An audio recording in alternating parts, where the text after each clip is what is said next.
ಆತ್ಮೀಯ ಸಹೃದಯ ಸ್ಪರ್ಧಾರ್ಥಿಗಳೇ, ತಮ್ಮೆಲ್ಲರಿಗೂ ಜ್ಞಾನವಾಣಿ ಮತ್ತು ಯೂಟ್ಯೂಬ್ ಚಾನಲ್ಗೆ ಸ್ವಾಗತ.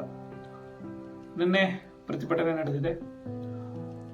ಅದಾದ ನಂತರ ಇಂದು ಕ್ಯಾಬಿನೆಟ್ ಮೀಟಿಂಗ್ ಇದೆ.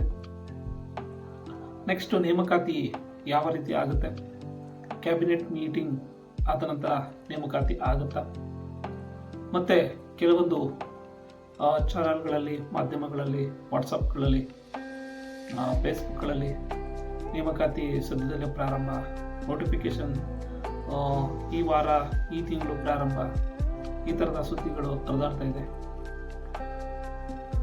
ಇದೆಲ್ಲ ಗೊಂದಲಗಳಿದೆ. ಇಷ್ಟು ಪ್ರಶ್ನೆಗಳಿಗೆ ನೇಮಕಾತಿ ಯಾವಾಗ ಆಗುತ್ತೆ, ಮತ್ತೆ ಇವತ್ತಿನ ಕ್ಯಾಬಿನೆಟ್ ಮೀಟಿಂಗ್ನ ವಿಚಾರ ಏನು, ಹೋರಾಟದ ಹಾದಿ ಹೇಗಿತ್ತು, ಇದರ ಬಗ್ಗೆ ಚರ್ಚೆ ಮಾಡೋಣ. ಮೊದಲನೇದಾಗಿ ನಿನ್ನೆ ಹೋರಾಟ ಹೇಗಿತ್ತು ಎಂಬುದನ್ನು ನೋಡೋಣ ಬನ್ನಿ.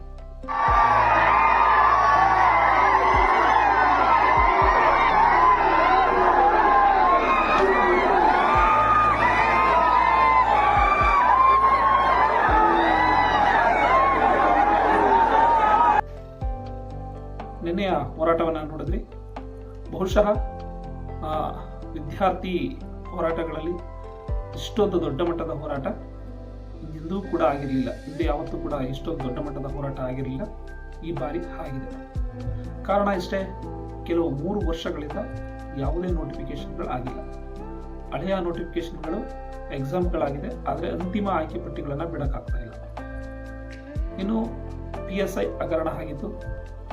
500 ಪೋಸ್ಟ್ಗಳು ಮತ್ತು 400 ಪೋಸ್ಟ್ ಎರಡು ಸೇರಿಸಿ 900 ಚಿಲ್ಲರೆ ಪೋಸ್ಟ್ಗಳು PSIಗಳಾಗಿತ್ತು, ಹಗರಣ ಆಗಿತ್ತು. ಆ ಹಗರಣಗಳ ಹತ್ತರಿಂದ ಪೊಲೀಸ್ ಇಲಾಖೆಯಲ್ಲೂ ಕೂಡ ಕಾಲಾಗಿಲ್ಲ. ಎಲ್ಲ ಇಲಾಖೆಗಳಲ್ಲೂ ಕೂಡ ಇದೊಂದು ಹಗರಣಗಳನ್ನೋದು ಸರ್ವೇ ಸಾಮಾನ್ಯ ಬಿಟ್ಟಿದೆ. ಹಾಗಾಗಿ ನೇಮಕಾತಿಗಳು ಬಹಳ ವಿಳಂಬ ಆಗ್ತಾ ಇದೆ. KS ಎಕ್ಸಾಮ್ 2 ಸಲ 3 ಸಲ ಪರೀಕ್ಷೆಗಳಾಗಿದೆ. ಇಷ್ಟೆಲ್ಲ ಗೊಂದಲಗಳಿಂದ ವಿದ್ಯಾರ್ಥಿಗಳು ಬೇಸರಗೊಳ್ಳಿದ್ದಾರೆ. ಈ ಹೋರಾಟವನ್ನು ನೋಡಿದಾಗ ಇಲ್ಲಿ ಯಾವುದೇ ರಾಜಕೀಯ ಪಕ್ಷಗಳಿಗೆ ವಿದ್ಯಾರ್ಥಿಗಳು ಬೆಂಬಲವನ್ನು ನೀಡದೆ, ಅಂದರೆ ವಿರೋಧ ಪಕ್ಷ ಮತ್ತು ಆಡಳಿತ ಪಕ್ಷ ಎರಡೂ ಪಕ್ಷಗಳನ್ನು ವಿರೋಧವನ್ನು ಮಾಡ್ತಾ, ಅದೇ ದಿನ ವಿರೋಧ ಪಕ್ಷದವರು ಕೂಡ ಹೋರಾಟವನ್ನು ಹಮ್ಮಿಕೊಂಡಿದ್ರು ಕೂಡ ಅಲ್ಲಿಗಿಂತ ಹೆಚ್ಚಾಗಿ ವಿದ್ಯಾರ್ಥಿ ಹೋರಾಟಗಾರರು ಭಾಗವಹಿಸಿದ್ದಾರೆ. ಇಲ್ಲಿ ಪಕ್ಷಗಳು ಕಾರಣ ಆಗಿರಬಹುದು, ಆದರೆ ಉದ್ದೇಶ ಮಾತ್ರ ಎರಡೂ ಪಕ್ಷಗಳ ವಿರೋಧವಾಗೇ ಇತ್ತು. ವಿದ್ಯಾರ್ಥಿಗಳ ಭವಿಷ್ಯದೊಂದಿಗೆ ಆಟ ಆಡಬೇಡಿ ದಯವಿಟ್ಟು ಅಂತ ಒಂದು ಮನವಿ ಇತ್ತು. ಕಾರಣ ನಾನು ನೋಡಿದ್ದೀನಿ, ಅನೇಕ ವಿದ್ಯಾರ್ಥಿಗಳು ಇಂದಿಗೂ ಕೂಡ ಹೋಟೆಲ್ಗಳಲ್ಲಿ ಕೆಲಸ ಮಾಡಿಕೊಂಡು ಓದ್ತಾ ಇದ್ದಾರೆ. ಇನ್ನು ಅದೆಷ್ಟೋ ಹೆಣ್ಮಕ್ಳು ವಿವಿಧ ರೀತಿಯ ಗಾರ್ಮೆಂಟ್ಸ್ಗಳಲ್ಲಿ, ಪೆಟ್ರೋಲ್ ಬಂಕ್ಗಳಲ್ಲಿ ಮನೆ ಕೆಲಸಗಳನ್ನು ಮಾಡ್ಕೋತಾ ಏನೇನು ಕೆಲಸ ಮಾಡ್ತಾರಂತ ಹೇಳೋದಕ್ಕೆ ತುಂಬ ಟೈಮ್ ಆಗುತ್ತೆ. ಆ ರೀತಿ ಎಲ್ಲ ಕೆಲಸಗಳನ್ನು ಕೂಡ ಮಾಡ್ಕೋತಾ ಇದ್ದಾರೆ.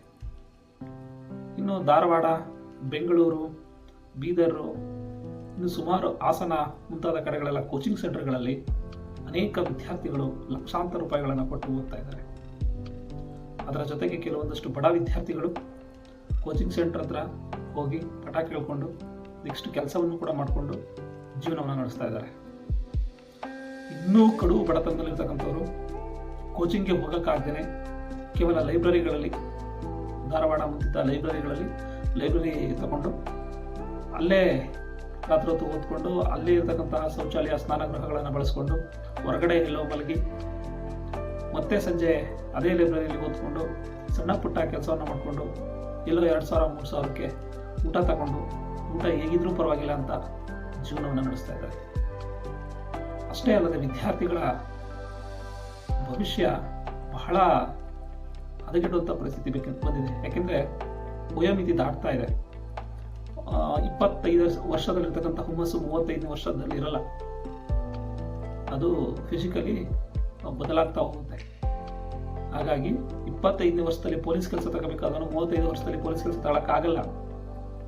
ಏಜು ಮೀರೋಗುತ್ತೆ. 5 ವರ್ಷ ಎಕ್ಸ್ಟೆಂಡ್ ಮಾಡಿರ್ಬೋದು, ಆದರೆ ಬೇಗ ಆಗೋದು ತುಂಬ ಉತ್ತಮ. ಯಾಕೆಂದರೆ ಅಷ್ಟೆಲ್ಲ ಖರ್ಚು ಮಾಡಿ ಓದ್ತಾ ಇದ್ದಾರೆ. ಪದೇ ಪದೇ ದುಡ್ಡನ್ನು ಮನೇಲಿ ಕೇಳೋಕ್ಕಾಗಲ್ಲ. ಈಗ ಯಾವುದೇ ಒಬ್ಬ ಕಾಂಪಿಟೇಟಿವ್ ಎಕ್ಸಾಮ್ ಓದ್ತಾ ಪರೀಕ್ಷೆ ಬರೀತಾ ಇರತಕ್ಕಂಥವ್ರಿಗೆ ಕನಿಷ್ಠ ಅಂದರೆ 20 ವಯಸ್ಸು ದಾಟಿರುತ್ತೆ. 21 ಡಿಗ್ರಿ ಮುಗಿದಿರುತ್ತೆ. 25 ವರ್ಷ, 30 ವರ್ಷ, 35 ವರ್ಷಗಳಾಗಿರ್ತಕ್ಕಂಥವ್ರು ಇದ್ದಾರೆ. 40 ವರ್ಷ ಆಗಿರೋರು ಕೂಡ ಓದ್ತಾ ಇದ್ದಾರೆ. ಇವರು ಮನೇಲಿ ದುಡ್ಡನ್ನು ಕೇಳೋಕ್ಕಾಗತ್ತಾ? ನಮಗೇನೆ ನಾವು ಜಾಬಕ್ಕೆ ಸೇರೋಕ್ಕಿಂತ ಮುಂಚೆ ನಮಗೆ ಕೇಳ್ತಿದ್ವಿ, ಮುಖದಲ್ಲಿ ಮೀಸೆ ಬಂದಿದೆ ಮನೇಲಿ ದುಡ್ಡೇ ಕೇಳ್ತೀಯ ಅನ್ನೋರು. ನಮಗೂ ಕೂಡ ಅನ್ಸೋದು, ನಾವು ಇಷ್ಟು ನಮ್ಮ ಅಪ್ಪ ಅಮ್ಮನ ದುಡ್ಡು ಸಾಕುವಂಥ ಏಜಲ್ಲಿ ನಾವು ಅವ್ರ ಹತ್ರ ದುಡ್ಡು ಕೇಳಬೇಕಲ್ಲ ಅಂತ ಹೋಲಿ ಅನಿವಾರ್ಯವಾಗಿ ಕೇಳ್ಬಿಟ್ಟಿದೆ. ಯಾಕೆಂದರೆ ಮುಂದಿನ ಭವಿಷ್ಯ ಚೆನ್ನಾಗಿರುತ್ತೆ, ಕೆಲಸ ತಗೋತೀವಿ, ಸಾಕ್ತೀವಿ ಅನ್ನೋ ಭರವಸೆ ಮೇಲೆ ಅವ್ರ ಹತ್ರ ಕೈ ಚಾಚಿ ದುಡ್ಡು ಇಸ್ಕೊಂಡ್ಬಂದಿರ್ತೀವಿ. ಈಗ ಕೆಲಸ ಸಿಗಲಿಲ್ಲ ಅಂದರೆ ಯಾವ ರೀತಿ ಅವರಿಗೆ ವಾಪಸ್ ಹೋಗಿ ಹೇಳ್ತಕ್ಕಂಥದ್ದು? ಅವರು ಕೇಳುವ ಪ್ರಶ್ನೆ, ನಿಂದು ನೌಕರಿ ಯಾವಾಗಪ್ಪ ಕೆಲಸ ಆಗುತ್ತೆ?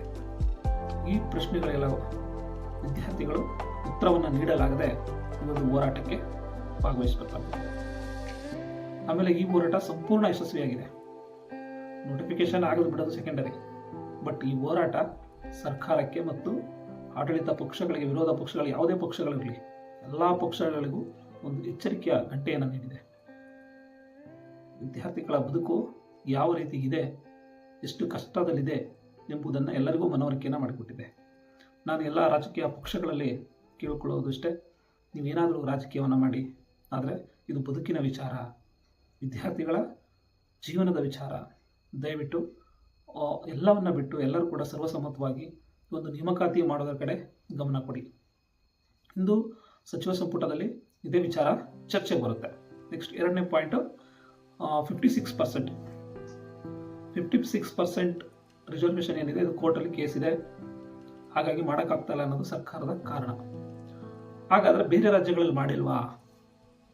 ಬೇರೆ ರಾಜ್ಯಗಳು 50% ದಾಟಿಲ್ವಾ? 75% ತನಕ ಹೋಗಿದೆ ಮೀಸಲಾತಿ ಬೇರೆ ರಾಜ್ಯಗಳಲ್ಲಿ. ಹಾಗಾದ್ರೆ ನೇಮಕಾತಿ ನಡೀತಾ ಇದೆಯಲ್ಲ, ಹೇಗೆ? ನಮ್ಮಲ್ಲೂ ಯಾಕಾಗಿ ಮಾಡೋಕ್ಕಾಗಲ್ಲ? ದಯವಿಟ್ಟು ಸರ್ಕಾರ ಅದ್ರ ಬಗ್ಗೆ ಚಿಂತನೆ ಮಾಡಬೇಕು ಅಂತ ನಾನು ಮನವಿಯನ್ನು ಮಾಡ್ಕೊತೀನಿ ವಿದ್ಯಾರ್ಥಿಗಳ ಪರವಾಗಿ. ನೆಕ್ಸ್ಟ್ ಇನ್ನೊಂದು, ಇಂಟರ್ನಲ್ ರಿಸರ್ವೇಷನು ಬೇಕಾ ಬೇಡವಾ ಎಂಬ ಪ್ರಶ್ನೆ ಬಂದಾಗ ಬೇಕು. ಏಕೆಂದರೆ ಅಲೆಮಾರಿ ಗುಂಪುಗಳಿರ್ಬೋದು, ಪೌರ ಕಾರ್ಮಿಕರಿರ್ಬೋದು, ಅವರ ಬಡತನವನ್ನು ನೋಡಿದ್ರೆ ಖಂಡಿತವಾಗ್ಲೂ ಒಳ ಮೀಸಲಾತಿಯನ್ನು ನೀಡಬೇಕು. ಇದೊಂದು ವೈಜ್ಞಾನಿಕವಾದಂತಹ, ಸಂವಿಧಾನದಲ್ಲೂ ಕೂಡ ಅವಕಾಶ ಇದೆ. ಆರ್ಟಿಕಲ್ 14ನಲ್ಲಿ ಸಮಾನತೆಯ ಬಗ್ಗೆ ಏನು ಹೇಳುತ್ತೆ, ಅದರಿಂದ ಹಿಡಿದು article 16, 16 1A, 14 4, 16 4B, 16 4A, 16 4B ಇದು ಅವಕಾಶವನ್ನು ಮಾಡಿಕೊಟ್ಟಿದೆ. ಸುಪ್ರೀಂ ಕೋರ್ಟ್ ಕೂಡ ಜಡ್ಜ್ಮೆಂಟ್ ನೀಡಿದೆ, ಹೌದು ರಾಜ್ಯ ಸರ್ಕಾರವೇ ಇದಕ್ಕೆ ಅವಕಾಶ ಮಾಡಿಕೊಡ್ಬೋದು ಅಂತ. ಹಾಗಾಗಿ ಇದೇನು ದೊಡ್ಡ ಗೊಂದಲ ಅಲ್ಲ. ಏನು ಸದಸ್ಯ ಆಯೋಗ, ನಂತರ ನಮ್ಮ ನಾಗಮೋಹನ್ ದಾಸ್ ಆಯೋಗ ಏನು ವರದಿಗಳನ್ನು ಕೊಟ್ಟಿದ್ದೋ ಆ ವರದಿಗಳನ್ನು ಆಧರಿಸಿ ಮಾಡಿದರೆ ಮುಗಿದೋಗ್ತಿತ್ತು. ಏನೋ ಅಲ್ಪ ಸ್ವಲ್ಪ ಬದಲಾವಣೆ ಇತ್ತು. 90% ಈ ಆಯೋಗದ ವರದಿಗಳು ಸರಿ ಇದೆ. ಸರ್ಕಾರವು ಕೂಡ ಅದನ್ನು ಜಾರಿ ಮಾಡಿದೆ. ಅಂತಿಮವಾಗಿ ರಾಜ್ಯಪಾಲರ ಅಂಗಳದಲ್ಲಿದೆ. ರಾಜ್ಯಪಾಲರು 2-3 ಸರಿ ಕ್ಲಾರಿಫಿಕೇಶನ್ ಕೇಳಿದರು.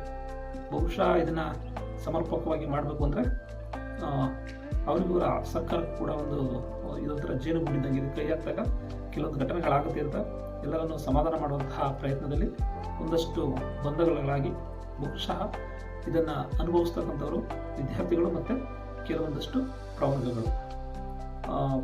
ಇದೀಗ ಪ್ರವರ್ಗ ಕೊಟ್ಟಿರ್ತಕ್ಕಂಥದ್ದು ಮತ್ತು ಅಲೆಮಾರಿ ಸಮುದಾಯಗಳಿಗೆ ಬಹಳ ಒಂದು ಅಗತ್ಯವಾಗಿ ಬೇಕಿರತಕ್ಕಂಥದ್ದು ಅಂದರೆ ಪೌರ ಕಾರ್ಮಿಕರು ಮತ್ತು ಅಲೆಮಾರಿ ಗುಂಪುಗಳೇನಿವೆ, ಈ ಬುಡಕಟ್ಟುಗಳೇನಿವೆ, ಇವಕ್ಕೆ ಖಂಡಿತವಾಗೂ ಒಳ ಮೀಸಲಾತಿ ಅವಶ್ಯಕತೆ ಇದೆ. ಹಾಗಾಗಿ ಇದು ನಮ್ಮ ನೇಮಕಾತಿಗೆ ಅಡ್ಡಿ ಆಯಿತು. ಆದರೆ ಇದನ್ನು ನಾವು ಇದು ಮಾಡ್ಕೊಳ್ಳೋಂಗಿಲ್ಲ. ಯಾಕೆಂದರೆ ಆಗಸ್ಟ್ 25ನೇ ತಾರೀಕು ಸರ್ಕಾರ ಆದೇಶವನ್ನು ಹೊರಡಿಸಿದೆ. ಅದರ ಮೂಲಕ ನೇಮಕಾತಿಯನ್ನು ಮಾಡ್ಕೋಬೋದು, ಏನು ತೊಂದರೆ ಇಲ್ಲ. ಇದಕ್ಕೆ ಸೈನ್ ಆಗಬೇಕು ಅಂತೇನಿಲ್ಲ. ಸೈನ್ ಆದರೆ ಅಂತಿಮ ನೇಮಕಾತಿ ಪ್ರಾರಂಭ ಮಾಡೋದಕ್ಕೆ ಯಾವುದೇ ರೀತಿ ಅಡೆತಡೆಗಳಿಲ್ಲ. ಆಗ ಹೈಕೋರ್ಟ್ ಹೇಳಿದಂತೆ ನೇಮಕಾತಿನ ಪ್ರಾರಂಭ ಮಾಡಿ ಯಾವುದೇ ರೀತಿಯ ಆದೇಶಗಳನ್ನು ಹೊರಡಿಸಬೇಡಿ ಅಂತ ಹೇಳಿದೆ. ಹಾಗಾಗಿ ಸರ್ಕಾರ ಈಗೇನು ಆರ್ಥಿಕ ಇಲಾಖೆ ಅನುಮತಿ ಕೊಟ್ಟಿದೆ, ಒಂದು 25,000 ಪೋಸ್ಟನ್ನು ಆದಷ್ಟು ಬೇಗ ಕಾಲ್ ಮಾಡಲಿ. ಈ ಒಂದು ವಾರ 15 ದಿವಸದಲ್ಲಿ. ನೆಕ್ಸ್ಟು ಮುಂದಿನ ದಿನಗಳಲ್ಲಿ ಸುಮಾರು 2,80,000ದಲ್ಲಿ ಕನಿಷ್ಠ ಪಕ್ಷ 1,00,000 ಹುದ್ದೆಗಳನ್ನಾದರೂ ನೆಕ್ಸ್ಟ್ ಜೂನ್ ಒಳಗಡೆ ಕಾಲ್ ಮಾಡಬೇಕು ಅಂತ ಕೇಳ್ಕೊತೀನಿ. ಏಕೆಂದರೆ ಜೂನ್ನಲ್ಲಿ ಎಲೆಕ್ಷನ್ ಇದೆ. ಗ್ರಾಮ ಪಂಚಾಯತಿ, ತಾಲೂಕು ಪಂಚಾಯತಿ, ಜಿಲ್ಲಾ ಪಂಚಾಯತಿ ಎಲೆಕ್ಷನ್ಗಳಿರೋದ್ರಿಂದ ದಯವಿಟ್ಟು ಅದರ ಒಳಗಡೆ ಇದು ನೋಟಿಫಿಕೇಷನ್ಗಳಾಗಬೇಕು. ಈ ನೋಟಿಫಿಕೇಷನ್ ಆದ ನಂತರ ನೆಕ್ಸ್ಟ್ ಎಲೆಕ್ಷನ್ ಮುಗಿದ ನಂತರ ಅಸಿಸ್ಟೆಂಟ್ ಪ್ರೊಫೆಸರ್, PU ಲೆಕ್ಚರ್ ಈ ಹುದ್ದೆಗಳಿಗೆ ಕರೆ ಮಾಡಬೇಕು ಅನ್ನೋದು ನನ್ನ ಆಸೆ. ಮತ್ತು ಪೊಲೀಸ್ಗೂ ಕೂಡ ಈ ಒಂದು ಜೂನ್ ಒಳಗಡೆ ಆಗಬೇಕು. ಯಾಕೆಂದರೆ ಪೊಲೀಸ್ ಇಲಾಖೆಯಲ್ಲಿ ತುಂಬ ಹುದ್ದೆಗಳು ಖಾಲಿ ಇದ್ದಾವೆ. ಸುಮಾರು ಸ್ಟೇಷನ್ಗಳಲ್ಲಿ SIಗಳಿಲ್ಲ ಎಂಬ ಮಾತುಗಳನ್ನು ಕೂಡ ಹೇಳ್ತಾ ಇದ್ದಾರೆ. ಈಗ ಒಂದು 900 ಜನ ಬಂದು ಜಾಯ್ನ್ ಆಗ್ತಾರೆ, ಟ್ರೈನಿಂಗಲ್ಲಿದ್ದಾರೆ ಅವರು ಕೂಡ ಟ್ರೈನಿಂಗ್ ಮುಗಿಸ್ಕೊಂಡು ಮೊದಲನೇ ಹಂತದಲ್ಲಿ 500 ಜನ, ನೆಕ್ಸ್ಟ್ ಎರಡನೇ ಹಂತದಲ್ಲಿ 400 ಜನ PSIಗಳು ಸೇರ್ಪಡೆಗೊಳ್ತಾರೆ. ಅದು ಬಿಟ್ಟರೆ ಕಾನ್ಸ್ಟೇಬಲ್ಗಳು ಭಾಳ ಕೊರತೆ ಇದೆ. ನಿಮಗೆ ಗೊತ್ತು, ಪೊಲೀಸ್ ಇಲಾಖೆನ ನಮ್ಮ ಟೀಚರ್ಸ್ ಥರ ಗೆಸ್ಟ್ ಟೀಚರ್ ತಗೊಂಡು ಕೆಲಸವನ್ನು ಮಾಡೋಕ್ಕಾಗಲ್ಲ. ಅಲ್ಲಿ ಪರ್ಮನೆಂಟ್ ಹುದ್ದೆಗಳೇ ಬೇಕಾಗುತ್ತೆ. ಆಮೇಲೆ ಗೆಸ್ಟ್ ಟೀಚರ್ ಅದು ಕೂಡ ಪರ್ಮನೆಂಟ್ ಸೊಲ್ಯೂಷನ್ ಏನಲ್ಲ. ಸುಮಾರು 80,000 ಹುದ್ದೆಗಳು ಶಿಕ್ಷಣ ಇಲಾಖೆಯಲ್ಲಿ ಖಾಲಿ ಇದೆ.